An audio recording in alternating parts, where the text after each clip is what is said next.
Roughly figured, this man of moderate habits, this average consumer of the middle class, consumed in the course of his average lifespan just under 500,000 cigarettes, 4,000 fifths of gin, and about a quarter as much vermouth. He drank maybe 100,000 cups of coffee, frightful idea, and counting his parents' share, it cost something like $500,000 to put him through life.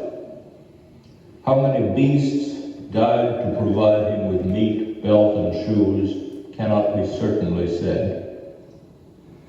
But anyhow, it is in this way that man travels through time, leaving behind him a lengthening trail of empty bottles and bones, of broken shoes, frayed collars, and worn out or outgrown diapers and dinner jackets, silk ties and slickers.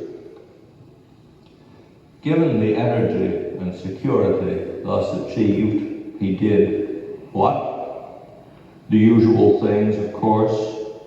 The eating, dreaming, drinking, and begetting. And he worked for the money which was to pay for the eating, etc., which were necessary if he were to go on working for the money, etc. But chiefly he talked.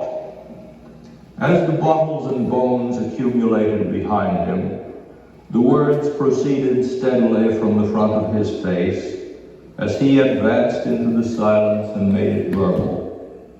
Who can tally the tale of his words? A lifetime would barely suffice for their repetition. If you merely printed all his commas, the result would be a very large volume. And the number of times he said thank you or very little sugar, please, would stagger the imagination. There were also witticisms, platitudes, and statements beginning, it seems to me, or as I always say.